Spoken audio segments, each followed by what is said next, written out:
Last time on D&D featuring Calliope Laurelleaf, the Halfling Bard, Ellie Jubble, the Gnome Ranger Rogue, Phelan, the High Elf Cleric, Talarin, the Wood Elf Ranger, Trogdor, the Dragonborn Barbarian, Torpo, the Hill Dwarf Wizard, and Alaric Lysane, the Human Fighter.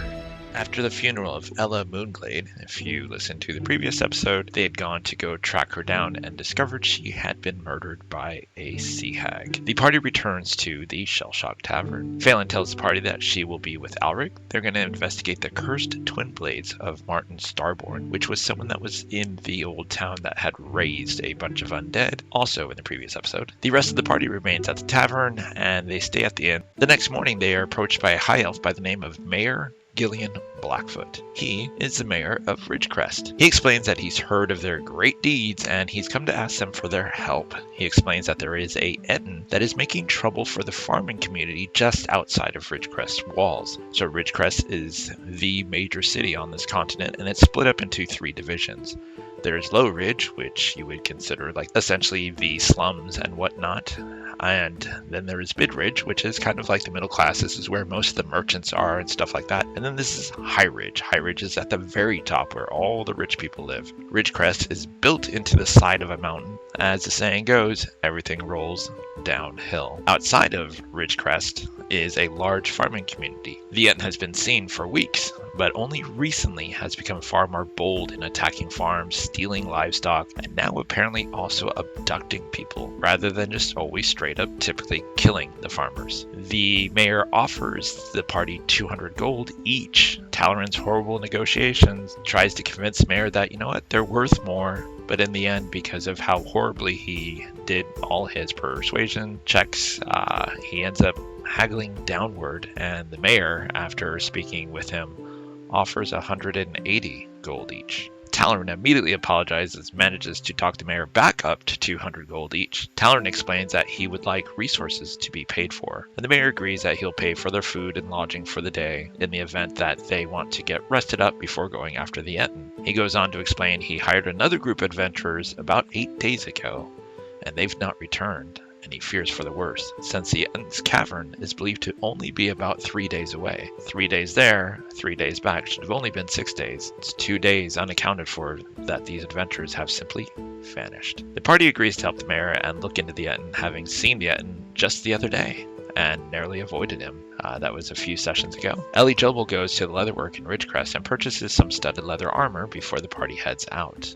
During the first night, the party makes camp and 2 ogres are spotted, but the party is able to avoid them. They choose to basically not engage. On the second night, however, the same 2 ogres are once again spotted, moving in the same general direction as the party, but it does not appear that these ogres are tracking the party. They just also happen to be moving in the same direction. The following morning, Talarin awakens to the smell of smoke. He goes to investigate and sees that there is a large fire not too far away. He returns, awakens the party, and the whole party goes to investigate, and they see that there is a farm that is on fire. They hear screams coming from inside the home. Talarin runs up to the house and tries to kick down the door, but apparently some of the home had already collapsed behind there, making getting inside the door, which opens inward, very, very difficult. So they end up using their weapons to pry the door open to get inside. And inside, there is a husband and wife couple, and they get them out of the house just moments before it comes crashing down in a burning inferno. Talarin asks them what happened, and they explain that 2 ogres, one of them with a troll dog, which is actually just in my world a troll. There are just trolls that are far more primitive in my world, that they actually run on 4 legs, less intelligent and more vicious. So those are what troll dogs are. The husband goes on to explain that at night,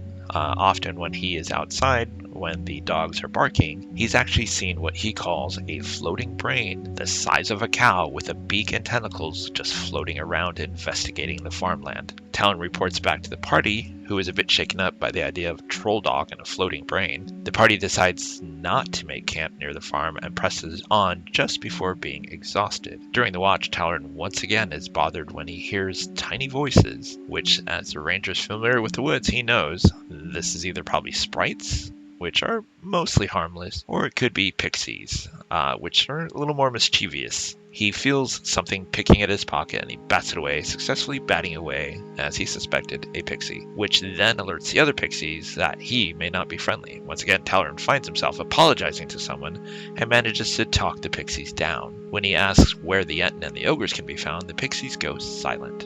And it is a moment later, the same two ogres come bursting into the clearing and a fight ensues. Trogdor tries to rush and shield bash one of the ogres, but is toppled over by the ogre's sheer gut size.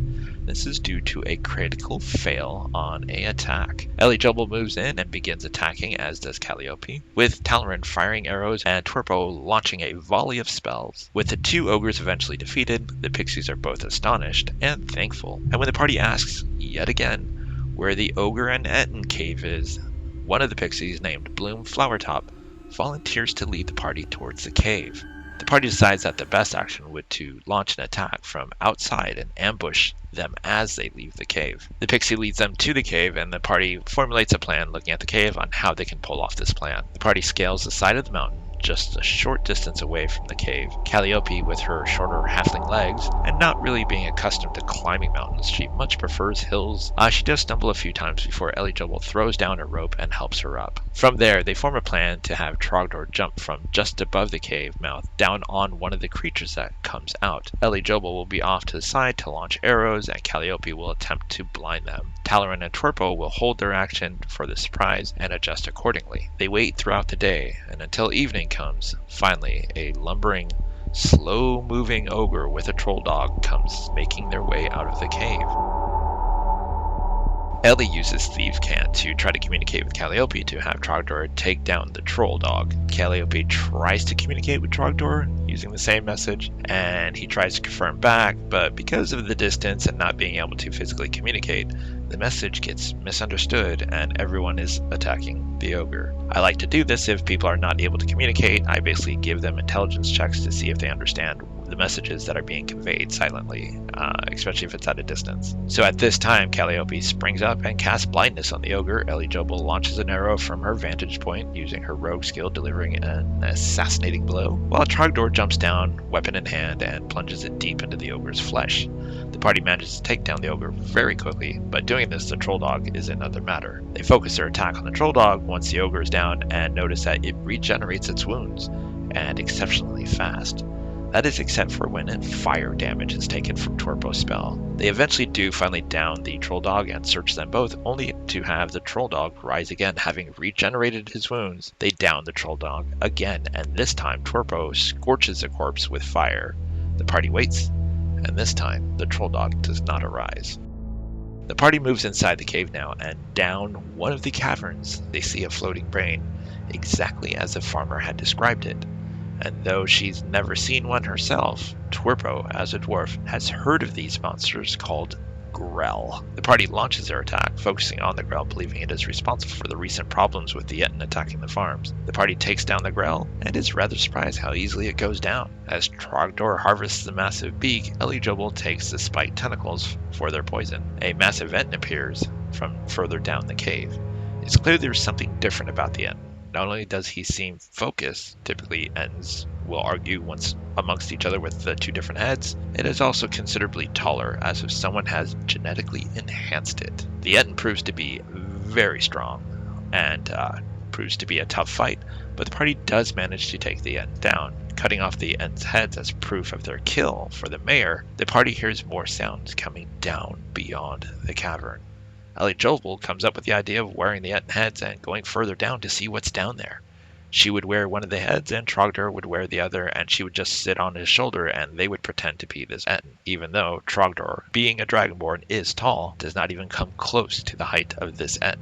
They don the Ettin heads as a disguise and move down the path, with the rest of the party following about 30 feet behind. Once they're able to see them, Twerpo warns the rest of the party that's 30 feet back that what they're seeing is 4 mind flayers. They're also known in my world as mind rippers, loading the remaining livestock into mining carts that go deeper into the cave. She warns that they're extremely powerful and can just do things just by thinking it with their mind. They're known for enslaving people. They believe that they're the superior race, and they also devour brains. Elliejelble decides to attack one. before the party flees, despite the rest of the party the entire time telling her what a horrible idea this is.